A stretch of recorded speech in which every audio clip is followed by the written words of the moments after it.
Now we are moving to an important area of project management, procurement. Procurement refers to the process of acquiring goods, services, or works from external sources to meet the project requirements. As project managers, we must ensure that procurement is planned, executed, and managed properly so the project gets the right quality, at the right cost, and within the right time. In the upcoming slides, we will explore procurement processes, challenges, and best practices. A contract is a legally binding agreement between two parties, the buyer and the seller. The seller is obligated to provide the specified products, services, or results. The buyer is obligated to compensate the seller. It is not just an agreement, but a legal relationship that can be enforced and remedied in a court of law if disputes arise. Key point: a contract ensures clarity, accountability, and legal protection for both sides in a project. In a contract, there are always two parties, the buyer and the seller. The seller provides goods or services. The buyer compensates the seller for those goods or services.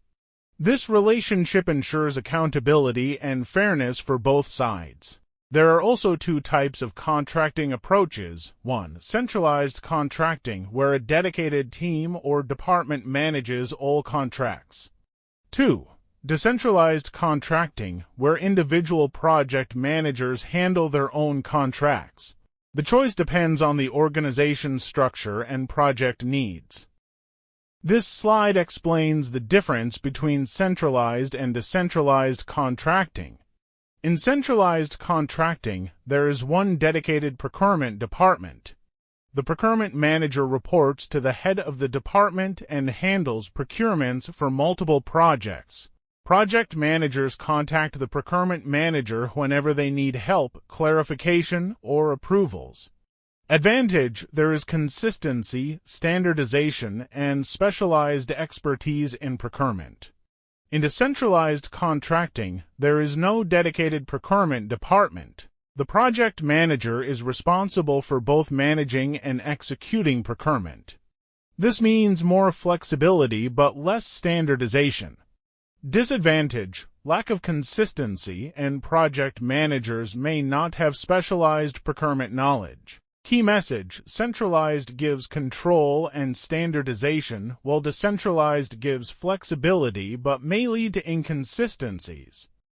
There are mainly three types of contracts in project procurement. 1. Fixed-price FP contracts. In this type, the price is fixed and agreed upon in advance. The seller takes most of the risk because even if costs increase, the price remains the same. Best suited for projects where scope and requirements are very clear. 2. Time and material T&M contracts.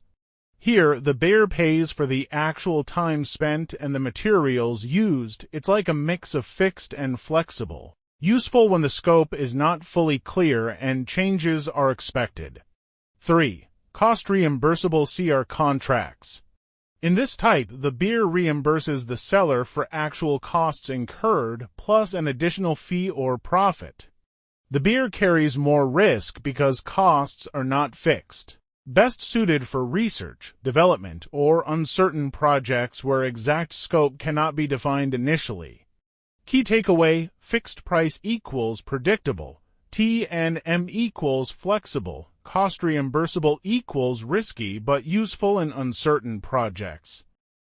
A fixed-price contract is generally used when the scope, requirements, or specifications are very clear and well-defined. This is one of the most commonly used types of contracts, especially in construction projects, although it is less common in areas like information technology. In this type of contract, the seller carries the cost risk, which means if the costs go higher than the agreed amount, the seller must bear those additional costs. For the buyer, this becomes the least risky type of contract because they only need to pay the fixed agreed amount. The seller, on the other hand, is mainly focused on the statement of work to make sure the deliverables are clearly defined and achieved. The profit margin earned by the seller is not disclosed to the buyer, making this a straightforward and predictable contract for the buyer.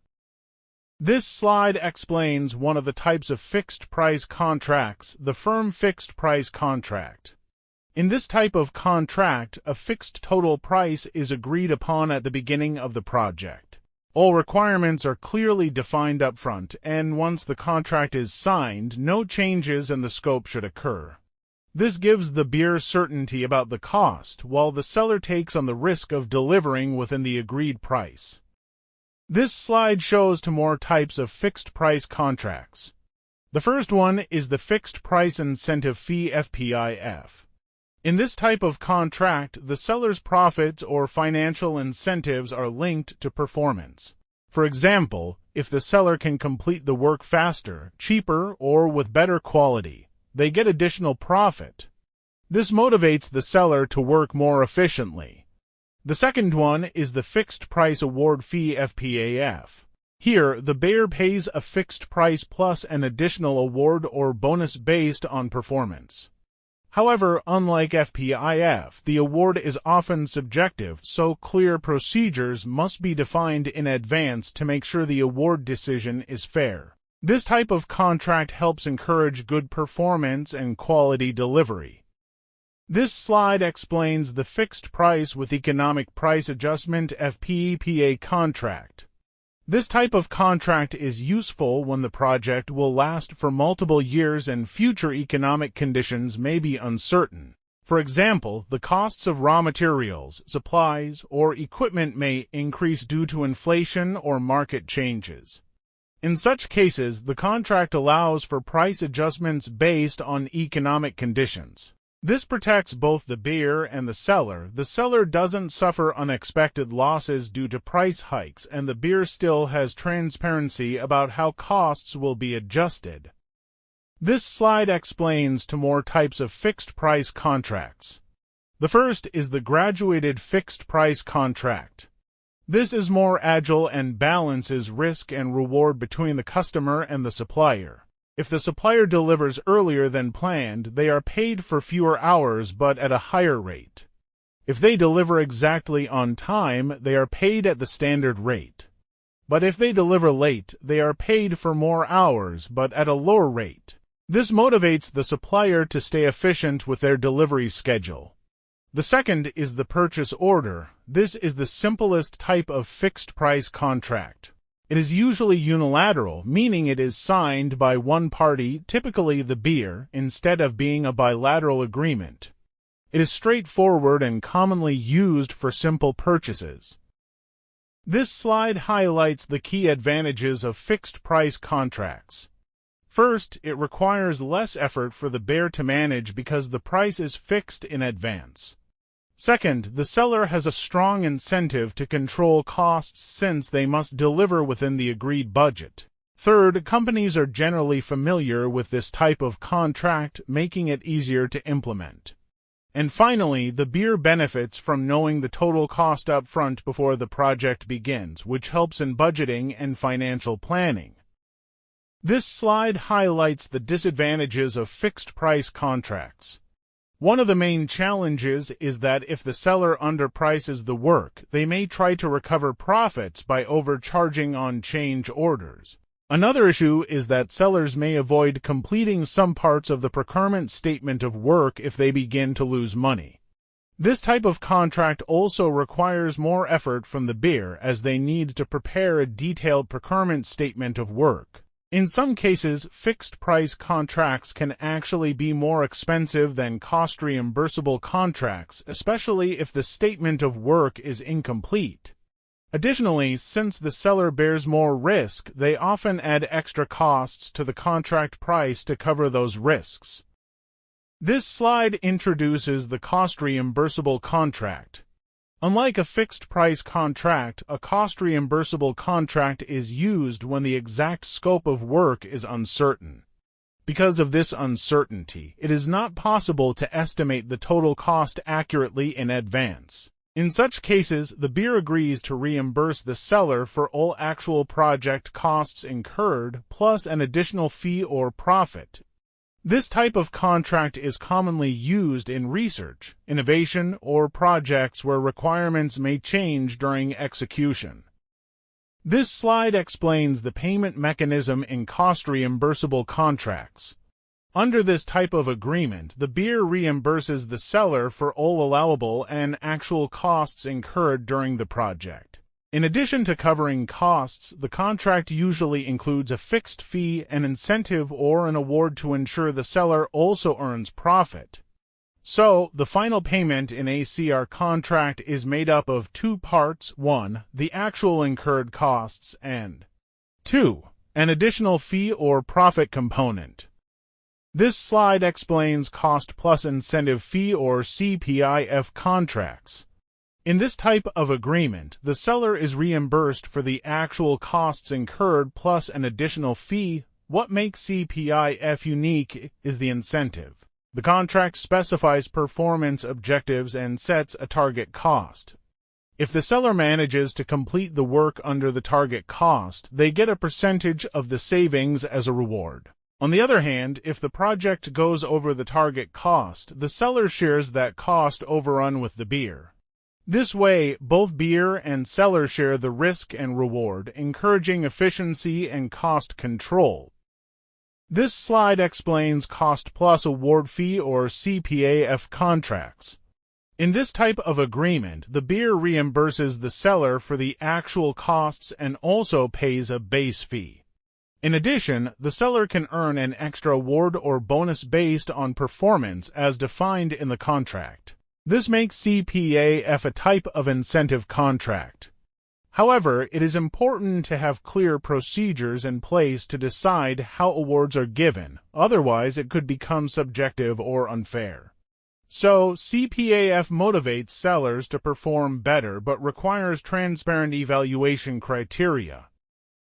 This slide explains cost plus fixed fee or CPFF contracts.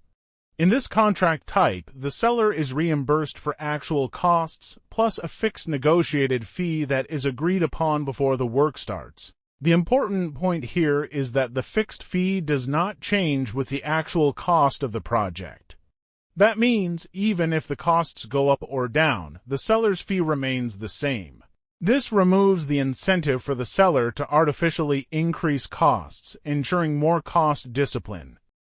This slide explains CPF or CPPC contracts. In this type of contract, the buyer reimburses the seller for all actual costs, plus pays an additional fee calculated as a percentage of those costs. The risk here is that the seller might not have much incentive to control costs because the higher the cost, the higher their percentage fee. That's why CPPC contracts are less common, as they can sometimes lead to cost inflation. This slide explains a cost contract. In this type of contract, the seller is reimbursed only for the actual costs but receives no additional fee or profit. This type of contract is usually used in projects done by nonprofit organizations or charitable institutions where the focus is only on covering costs and not on making profits. Now let's talk about the advantages and disadvantages of cost reimbursable contracts. On the advantage side, these contracts can be created quickly since the statement of work may not need to be very detailed. They also usually have a shorter duration, making them useful for temporary or staff augmentation needs. On the disadvantage side, the seller earns profit on every hour or unit billed, which means they have little incentive to control costs. That's why these contracts are better only for small-level efforts. Also, this type of contract requires continuous monitoring and oversight from the buyer, which can be resource-intensive. Now let's move on to time and material contracts, also called T&M contracts. In this type of contract, the buyer pays the seller based on either per-hour rates or per-item rates. These contracts are commonly used for service efforts where the exact level of work cannot be defined at the start. For example, if the project scope is not clear or the effort needed is uncertain, T&M contracts provide flexibility to pay as per the work done. Now, let's understand one more important aspect of T&M contracts. T&M contracts are a hybrid model. They combine features of both fixed price and cost reimbursable contracts.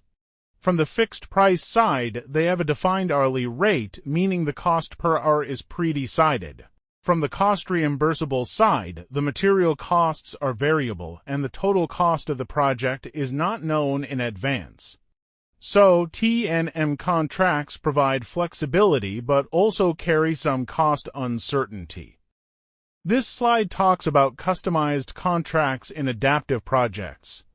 Project managers may use different contract types to create a customized one that meets the needs of both buyer and seller. The key advantage is flexibility. Customers can reprioritize work as needed, and sellers are not penalized for being transparent about increased costs. This builds trust and collaboration.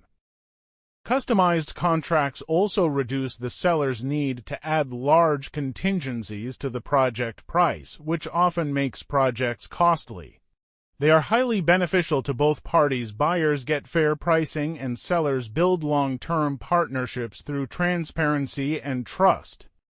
This slide explains key contracting terms that are important to understand.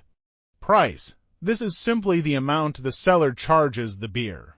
Profit or fee. This is the money the seller keeps after covering all costs. Cost of this is the expense incurred by the seller to create, develop, or purchase an item.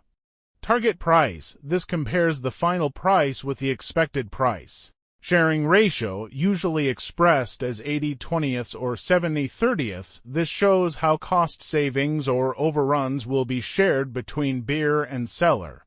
Ceiling price. This is the maximum price the buyer is willing to pay. Point of total assumption PTA. This applies in fixed-price incentive contracts. It defines the point beyond which the seller bears all additional costs. Formula: PTA equals ceiling price. Target price divided by buyer share ratio plus target cost. Non-disclosure agreement NDA. This ensures confidentiality. It is a written agreement to protect sensitive information exchanged between buyer and seller. Understanding these terms helps both parties avoid confusion and ensures fairness in contracting. This slide introduces more contracting terms that project managers need to know. Standard contract. These are commonly created by the buyer and usually follow a standard draft. Special provisions or special conditions. The project manager must not only understand the standard terms but also recognize when additions, changes, or deletions are required. Letter of intent LOI. This is not a contract but a document stating that the buyer intends to hire the seller. Privity. This simply means a legal contractual relationship between two parties. Understanding privity is important for answering contract-related questions. This slide explains the Procurement Statement of Work, or SOW, which describes what needs to be delivered in procurement. There are two main types highlighted here. 1. Performance SOW. This specifies what the final product should achieve, not how it should be built. For example, I want a car that can go from 0 to 120 km per hour in 4.2 seconds. 2. Functional SOW. This specifies the end purpose or essential characteristics of the product rather than the process. For example, I want a car with 10 cup holders. So, performance focuses on outcomes while functional focuses on features or essential requirements. This slide is about the design type of procurement statement of work. In this type, the work is defined very clearly. What exactly needs to be done, what materials should be used, and how the work should be completed. Design SOW is commonly used in construction and equipment purchases. For example, if you are building a garage, the SOW may say, "Build a garage exactly as shown in these drawings." On this slide, we are talking about incentives and buyer-seller relationships. Sellers are generally focused on making profits. On the other hand, buyers may be more concerned about cost, performance, schedule, or sometimes a mix of these factors. In such situations, incentives are introduced to align both parties' goals. The idea is to bring the seller's objectives in line with the beer's needs and at the same time motivate the seller to work more efficiently. So, incentives serve as a bridge between profit motives and beer expectations, creating a win-win situation. On this slide, we are explaining how incentives work. You can think of an incentive as a bonus for the seller. The beer agrees to give an additional fee or payment if the seller achieves certain targets like reducing cost, improving performance, or completing the project as per schedule. So, essentially, incentives act as a reward mechanism to motivate the seller to go beyond basic delivery and achieve better results. On this slide, we are explaining how incentives work. You can think of an incentive as a bonus for the seller. The beer agrees to give an additional fee or payment if the seller achieves certain targets like reducing cost, improving performance, or completing the project as per schedule. So, essentially, incentives act as a reward mechanism to motivate the seller to go beyond basic delivery and achieve better results. This slide adds more important contract terms. Force majeure covers natural events like storms where obligations can't be met. Incentives reward sellers for meeting beer objectives. Indemnification decides liability for injury or damage. Independent contractor clarifies the seller is not the beer's employee. Inspection allows checking of work during execution. Intellectual property defines ownership and usage rights. Invoicing explains when and how invoices are sent. Liquidated damages are preset penalties for defaults. Management requirements include meetings and approvals. And material breach is a serious violation that can stop the contract.